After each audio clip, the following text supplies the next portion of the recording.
Hello students, welcome in virtual classroom. Today we are going to study on saying please, the second lesson which is given in our 12th standard new designed textbook. हा धडा आपण अभ्यासणार आहोत मराठीमध्ये. या पाठाचा part 1 video जो आहे त्याच्यामध्ये आपण स्टोरी ऑफ अ लिफ्टमॅन जी आहे ती अभ्यासली. आज आपण आता या दुसऱ्या पार्टमध्ये story of a bus conductor म्हणजेच बस कंडक्टरची जी गोष्ट आहे किंवा लेखकाचा आलेला जो अनुभव आहे तो आपण बघणार आहोत, तो आपण शिकणार आहोत. चला तर मग बघूया story of a bus conductor. I should like to feature in this connection my friend, the polite conductor. By this discriminating title, I do not intend to suggest a rebuke to conductors generally. लेखक A.G. Gardiner या ठिकाणी म्हणतात, मला इथे एका मित्राचे उदाहरण द्यायला आवडेल आणि तो व्यक्ती आहे नम्र कंडक्टर. सामान्यतः या भेदभावपूर्ण शीर्षकाने कंडक्टरची निंदा करण्याचा माझा हेतू नाही असे लेखक म्हणतात. On the contrary, I am disposed to think that there are few classes of men who come through the ordeal of very trying calling better than these conductors do. पुढे लेखक म्हणतात, उलट पक्षी मला एका कठीण परीक्षेतून जाऊन विचार करायला प्रवृत्त केले जाते की समाजातील खूप कमी लोक हे बस कंडक्टरला चांगले म्हणण्याचा प्रयत्न करतात. Here and there you will meet an unpleasant specimen who regards the passengers as his natural enemies, as creatures whose chief purpose on the bus is to cheat him, and who can only be kept reasonably honest by a loud voice and an aggressive manner. But this type is rarer than it used to be.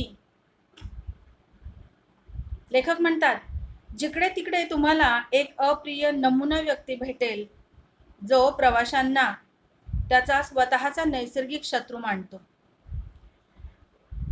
त्या प्राण्यांचा म्हणजे ज्या ठिकाणी प्रवाशांना प्राणी असं म्हटलेलं आहे त्या प्राण्यांचा मुख्य हेतू त्याला फसविणे आहे आणि त्यांना फक्त मोठा आवाज आणि आक्रमक पद्धत थोड्या प्रमाणात प्रामाणिक ठेवू शकते. परंतु हा प्रकार दुर्मिळ आहे, पूर्वीपेक्षा दुर्मिळ असे लेखक या ठिकाणी म्हणतात. I fancy the public owes much to the underground railway company, which also runs the buses, for insisting on a certain standard of civility in its servants and taking care that standard is observed. मी जनतेच्या वतीने underground railway कंपनीचे आभार मानतो, ज्या buses देखील चालवतात. नोकरदारांमधील नागरीपणाच्या एका विशिष्ट दर्जाचा आग्रह धरण्यासाठी ते जोर देतात आणि अशा पद्धतीचे मानक ते पाळतात आणि त्यांची काळजी देखील घेतात असे लेखक या ठिकाणी म्हणतात. In doing this, it is not only makes things pleasant for the traveling public but performs an important social service. लेखक म्हणतात, असे केल्याने हे प्रवाशांसाठी केवळ सुखकारकच नाही तर एक महत्त्वाची सामाजिक सेवा पण देतात. म्हणूनच कंडक्टर वर्गात कुठल्याही अमित्रतेची भावना न ठेवता मी त्या वर्गातल्या एका विशेष सदस्यासाठी सन्मान देऊ इच्छितो. I first became conscious of his existence one day when I just jumped onto a bus and found that I had left home without any money in my pocket. Everyone has had the experience and knows the feeling, the mixed feeling which the discovery arouses.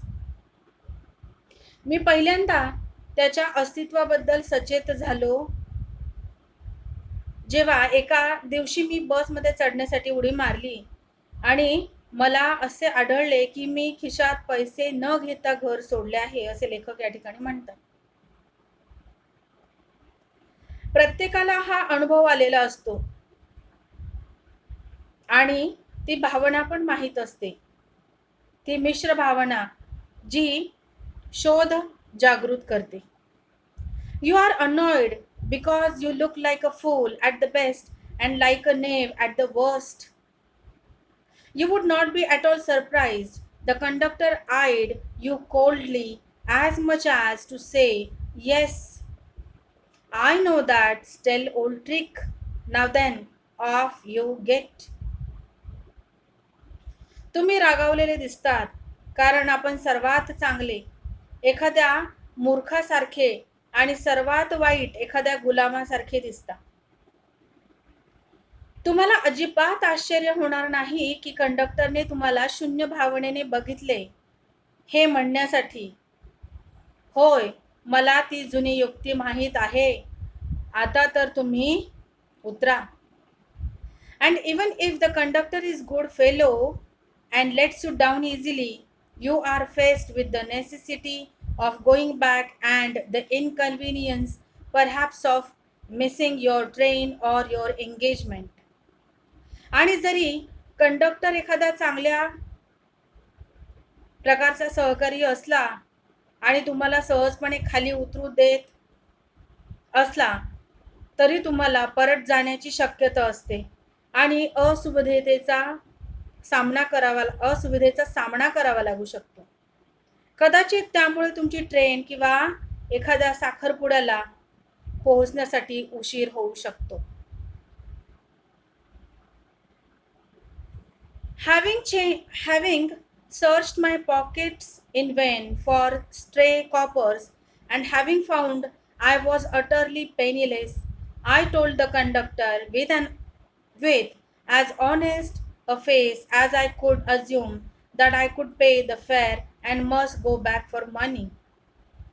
लेखक म्हणतात, माझे खिसे हरवलेल्या चिल्लरसाठी मी व्यर्थ शोधले आणि मला आढळले की मी अगदी दरिद्री आहे. मी कंडक्टरला अगदी प्रामाणिक चेहऱ्याने सांगितले की मी असे गृहीत धरतो की मी भाडे देऊ शकत नाही आणि मला पैशांसाठी पुन्हा परत जावे लागेल. Oh, you needn't get off. That's all right, he said. All right, said I, but I haven't a copper on me. Oh, I'll book you through, he replied. Where do you want to go? And he handled his bundle of tickets with the air of a man who was prepared to give me a ticket for anywhere from the bank to Hong Kong. लेखक म्हणतात, त्यांच्यामध्ये आणि कंडक्टरमध्ये झालेल्या संभाषणामध्ये conductor जो आहे तो उत्तरतो की तुला उतरण्याची गरज नाही, ते सर्व ठीक आहे. तो म्हणाला, ठीक आहे, मी देखील म्हणालो, पण माझ्याकडे चिल्लर नाही, मी माझ्याकडून आरक्षित करतो. बस कंडक्टर म्हणाला, तुम्हाला कुठे जायचं आहे? आणि त्याने तिकिटाचे बंडल एका माणसाच्या इशाऱ्याने हवेमध्ये सांभाळले, जो मला बँकेपासून तर हाँगकाँगपर्यंत कुठेही तिकीट द्यायला तयार होता. I said it was very kind of him and told him where I wanted to go. And as he gave me the ticket, I said, but where shall I send the fare? Oh, you'll see me someday, all right, he said cheerfully. He turned to go. मी म्हणालो, म्हणजे लेखक म्हणतात, मी म्हणालो, हा तुमचा दयाळूपणा आहे आणि मला कुठे जायचे आहे हे सांगितले आणि त्याने मला तिकीट दिले. लेखक म्हणतात की मी त्या कंडक्टरला विचारले की पण भाडे कुठे पाठवू? त्यावरती तो कंडक्टर उत्तरला, अरे तू एक दिवस बघशील. ठीक आहे, तो आनंदाने म्हणाला आणि पुढे जाण्यासाठी निघाला. And then luckily my fingers still wandering in the corner of my pockets lighted on a shilling and the account was squared. But that fact did not lessen the glow of pleasure which so good natured an action had given me. आणि मग सुदैवाने माझे बोट अजूनही माझ्या खिशांच्या कोपऱ्यात फिरताना एका शिलिंगवर पडले आणि खात्याचा निपटारा झाला. परंतु या तथ्यामुळे आनंदाची चमक कमी झाली नाही, जी एका चांगल्या स्वभावाच्या कृतीने मला दिलेली होती. A few days later, my most sensitive toe was trampled on rather heavily as I sat reading on the top of a bus. I looked up with the same anger and more agony and saw my friend of the cheerful countenance. Sorry, sir, he said. काही दिवसांनंतर मी बसवर म्हणजे बसमध्ये बसल्यानंतर वाचत असताना माझा अत्यंत संवेदनशील असा अंगठा तुडवला गेला. मी थोडा राग आणि अधिक वेदनेसह वर पाहिले आणि पाहतो तर काय, माझ्या मित्राचा आनंदी चेहरा मी पाहिला, असे लेखक म्हणतात. मला माफ करा सर, तो म्हणाला. I know these are heavy boots. Got them because my own feet get trod on so much and now I'm treading on the other people's. Hope I didn't hurt you, sir. He had hurt me, but he was so nice about it that I assured him he hadn't. लेखक म्हणतात की मला अपेक्षित असाच प्रसंग मी पुढे अनुभवला. बस कंडक्टरने अत्यंत प्रेमळपणे सांगितले, मला माहित आहे की हे भारी बूट आहेत. मला मिळाले कारण असे की माझ्या स्वतःचा पाय बराच वेळ तुडवला गेला आणि आता अधिक भारामुळे माझा पाय चुकून इतरांच्या पायावरती पडत आहे. आशा करतो की मी तुम्हाला इजा केली नाही, सर. लेखक म्हणतात, त्याने मला खरं तर दुखावले गेले होते, पण ते त्याबद्दल इतके अतिदक्ष होते की मी त्यांना खात्री दिली की त्यांनी तसे काहीही केलेले नाही. After this, I began to observe him whenever I boarded his bus and found a curious pleasure in the constant good nature of his bearing. लेखक म्हणतात, त्यानंतर मी जेव्हा जेव्हा बसमध्ये चढलो तेव्हा मी त्याचे निरीक्षण करण्यास सुरुवात केली आणि मला त्याच्या निरंतर चांगल्या आचरणाचा, त्याच्या चांगल्या स्वभावातला एक उत्सुक आनंद जो आहे तो मिळू लागला. He seemed to have an inexhaustible fund of patience and a gift for making his passengers comfortable. I noticed that if it was raining, he would run up the stairs to give someone the tip that there was room inside. त्याच्याकडे म्हणजे बस कंडक्टरकडे धैर्याचा अतुलनीय असा निधी आणि आपल्या प्रवाशांना प्रवास आरामदायक बनवण्यासाठी भेटवस्तू असल्याचे मला दिसले. माझ्या असंही लक्षात आले की पाऊस पडत असेल तर एखाद्या आतल्या खोलीची टीप देण्यासाठी तो पायऱ्यांवर चढून जात असे. With old people he was as considerate as son and with children as solicitous as a father. He had evidently a peculiarly warm place in his heart for young people and always indulged in some merry jest with them. वृद्ध लोकांमध्ये तो मुलांच्या सारखा विचारशील होता आणि मुलांबरोबर वडिलां इतकी काळजी घेणारा व्यक्ती होता. तरुण लोकांसाठी ठळकपणे त्याच्या अंतःकरणात एक चमत्कारिक उबदार ठिकाण होते आणि त्याच्याबरोबर प्रवास करणारे सर्वच प्रवासी नेहमीच त्याच्यासोबत आनंद घेत असत. If he had a blind man on board, it was not enough to set him down safely on the pavement.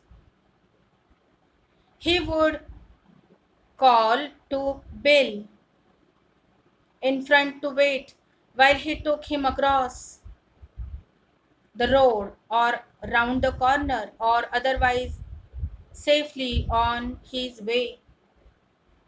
लेखक असेही म्हणतात की जर त्याच्याकडे एखादा अंध मनुष्य अंध प्रवासी बसला असेल तर त्याला फरसबंदीवर म्हणजेच फुटपाथवर सुरक्षितपणे खाली ठेवणे पुरेसे नव्हते.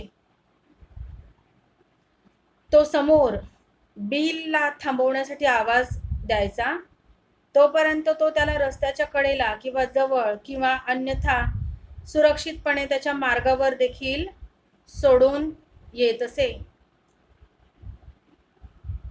In short, I found that he irradiated such an atmosphere of good temper and kindliness that a journey with him was a lesson in natural courtesy and good manners. मला असे आढळले की त्याने चांगला स्वभाव आणि दयाळूपणाने तेथील वातावरण प्रफुल्लित केले आहे. त्याच्याबरोबरचा प्रवास हा नैसर्गिक सौजन्य आणि चांगल्या वागणुकीची शिकवण होती. What struck me particularly was the case with which he got through his work. If bad manners are infectious, so also are good manners. लेखक या ठिकाणी म्हणतात, मला एका विशेष गोष्टीने प्रभावित केले की तो त्याचे काम अतिशय आरामात करत असे. आणि लेखक या ठिकाणी ही गोष्ट देखील आवर्जून सांगतात की जी अतिशय महत्त्वाची आहे. जर वाईट वागणूक संक्रामक असेल तर चांगली वागणूक देखील संक्रामक असू शकते. If we encounter incivility, most of us are apt to become uncivil, but it is an unusually uncouth person who can be disagreeable with sunny people. लेखक म्हणतात, जेव्हा आपण असभ्यतेचा सामना करतो तेव्हा आपल्यापैकी बहुतेक जण असभ्य बनण्यास तयार होतात, परंतु ती एखादी असामान्य संस्कारहीन व्यक्ती असेल जी आनंदी लोकांशी असहमतपणे वागेल. It is with manners as with the weather. Nothing clears up my spirits like a fine day, said Keats, and a cheerful person descends on even the gloomiest of us with something of the benediction of a fine day. हे शिष्टाचार हवामानाप्रमाणे बदलणारे असतात.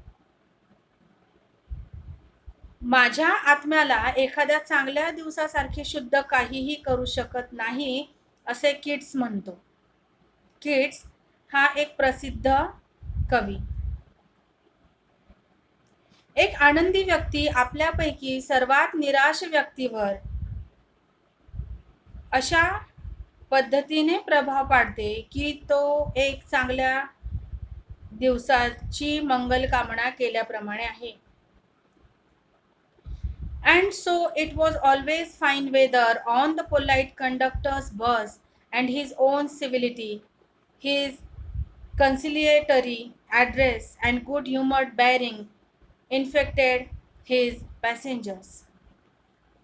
आणि म्हणून त्या सभ्य कंडक्टरच्या बसमध्ये नेहमीच वातावरण चांगले असायचे आणि त्याचे स्वतःचा सभ्यपणा, त्याचे मनधरणी करणारे भाषण, त्याची विनोदबुद्धी वर्तणूक त्याचा प्रवाशांना संक्रमित किंवा प्रभाव निर्माण करायचा.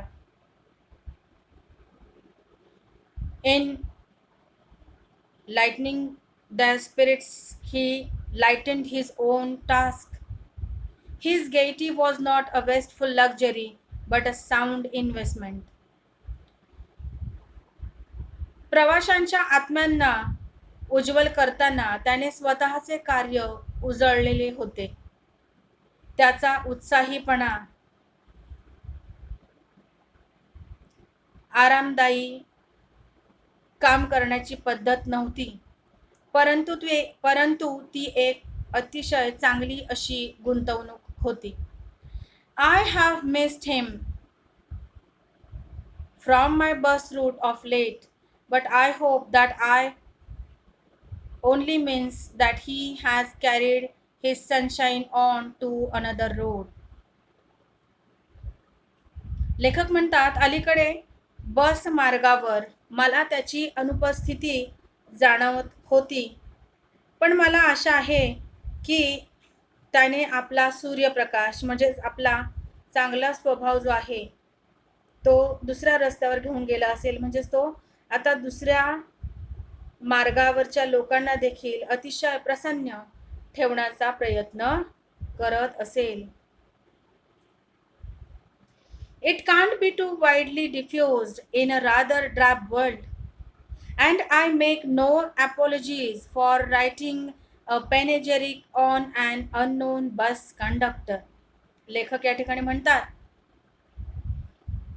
तो एका रंगहीन जगात फार व्यापकपणे पसरले जाऊ शकत नाही, आणि तो अज्ञात बस कंडक्टरवर प्रशंसा लिहिल्याबद्दल मी कुठलीही दिलगिरी व्यक्त करणार नाही. If Wordsworth could gather lessons of wisdom from the poor leech gatherer on the lonely moor, I see no reason why lesser people should not take lessons in conduct from one who shows how a very modest calling may be dignified by good temper and kindly feeling. जर Wordsworth हा देखील एक प्रसिद्ध असलेला असा कवी की ज्याने निसर्गावर भरभरून प्रेम केले आणि निसर्गावर आधारित अशा अनेक गोष्टींवर त्याने सुंदर अशा कविता ज्या आहेत त्या लिहिलेल्या आहेत. लेखक या ठिकाणी म्हणतात, जर वर्ड्सवर्थ एका ओसाड माळ रानावरच्या गरीब लीच गोळा करणाऱ्या लोकांकडून शहाणपणाचे धडे शिकला, तर मला या मागे कोणतेही कारण दिसत नाही की छोट्यातल्या छोट्या गोष्टीला आपला स्वभाव आणि नम्रपणाने सन्मानित केले जाऊ शकते. It is a matter of general agreement that the war has had a chilling effect upon those little everyday civilities of behavior and sweetened the general air. लेखक म्हणतात, ही एक सामान्य सहमतीची बाब आहे की संघर्षामुळे रोजच्या वर्तणुकीतला शिष्टाचार कमी होत जातो. रोजच्या वर्तणुकीतला हाच शिष्टाचार सामान्य वातावरणाला गोड बनवत असतो. We must get those civilities back if we are to make life kindly and tolerable for each other. We can't get them back by evoking the law.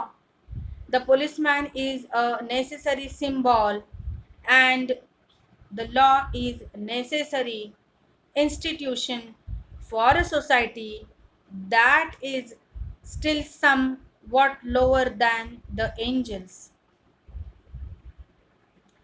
जर आपले जीवन एकमेकांसोबत दयाळू आणि सहिष्णू बनवायचे असेल तर आपण त्या संस्कृती परत मिळवायला हव्यात. आपण कायद्याला लागू करून ते परत मिळवू शकत नाही.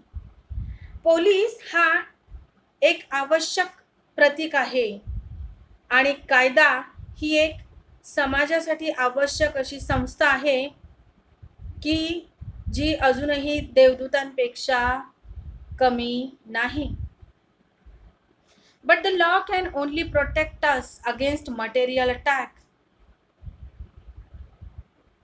पण कायदा केवळ भौतिक हल्ल्यापासून आपले संरक्षण करू शकतो. Nor will the liftman's way of meeting moral affronts by physical violence help us to restore the civilities. लेखक म्हणतात, तसेच शारीरिक हिंसाचारामधून नैतिक अपमानाचा सामना करण्याच्या लिफ्टमॅनच्या मार्ग आपल्यासारख्या नागरिकांना सभ्यता पुन्हा प्राप्त करण्यास मदत करत नाही. I suggest to him that he would have had a more subtle and effective revenge if he had treated the gentleman who would not say please with elaborate politeness. लेखक म्हणतात, मी त्याला सुचवतो, त्याला आणखी सूक्ष्म आणि परिणामकारक सूड मिळवण्याचा मार्ग सांगितला असता किंवा सुचवला असता जर त्या लिफ्टमॅनने त्या सद्गृहस्थाला ज्याने कृपया म्हटले नाही त्याच्याशी त्याने अधिक नम्रपणे वागायला हवे होते. He would have had the victory not only over the boor but over himself, and that is the victory that counts. The polite man may lose the material advantage, but he always has the spiritual victory. त्याला फक्त उद्धट माणसावरच नव्हे तर स्वतःवर विजय मिळाला असता, आणि त्याचा हाच विजय मोलाचा आहे. सभ्य माणूस कदाचित भौतिक फायदा गमावू शकतो, परंतु त्याचा नेहमी आध्यात्मिक विजय होतो. I commend to the liftman a story of Chesterfield. In his time, the London streets were without the pavements of today, and the man who took the wall had the driest footing. लेखक म्हणतात, मी लिफ्टमनला चेस्टरफील्डची कौतुकाची गोष्ट सांगतो. त्याच्या काळामध्ये लंडनच्या रस्त्यावर footpath नव्हते, आणि ज्या माणसाने तिथून चालण्यासाठी सुरुवात केली की त्या ठिकाणी त्याचे पाय अतिशय कोरडे राहत असत. I never gave the wall to a scoundrel, said a man who met Chesterfield one day in the street. चेस्टरफील्डला एक दिवस रस्त्यावर भेटलेला माणूस म्हणाला की मी कुठल्याही बदमाश माणसाला ही भिंत किंवा या रस्त्यावर चालण्यासाठी परवानगी देत नाही किंवा चालायला देत नाही. I always do, said Chesterfield, stepping with a bow into the road. I hope the liftman will agree that his revenge was much more sweet than if he had flung the fellow into the mud. त्यावेळी त्या व्यक्तीच्या वाक्यावर चेस्टरफील्डने अतिशय कुशलतेने मार्मिकपणे भाष्य केले की मी नेहमीच लोकांना चालण्यासाठी जागा देतो. चेस्टरफील्ड म्हणाला. चेस्टरफील्ड हा एक अतिशय प्रसिद्ध असा ब्रिटिश व्यक्ती, लेखक, विचारवंत. शिवाय चेस्टरफील्ड त्यावेळी त्या व्यक्तीला म्हणाला की रस्त्यावर वाकून मी त्याला अभिवादन केले असते. मी आशा करतो की लिफ्टमॅन हे मान्य करेल. त्याचा बदला खूपच गोड झाला. लेखक हे वाक्य यासाठी म्हणतात की जर चेस्टरफील्डने त्याला बदमाश म्हणणाऱ्या व्यक्तीवर चिडला असता आणि जर त्याने त्या व्यक्तीला चिखलात फेकले असते तर त्या व्यक्तीचा हा फार मोठा अपमान झाला असता. तर अशा पद्धतीने आज आपण ऑन सेइंग प्लीज या पाठाचा दुसरा भाग की जो स्टोरी ऑफ बस कंडक्टर या उपभागामध्ये विभागलेला आहे तो आज आपण अभ्यासलेला आहे. आशा करते की तुम्हाला या पाठाचा अर्थ समजला असेल. आता आपण पुन्हा एकदा भेटणार आहोत नवीन व्हिडिओमध्ये नवीन माहितीसह. तोपर्यंत do take good care of yourself. Thank you.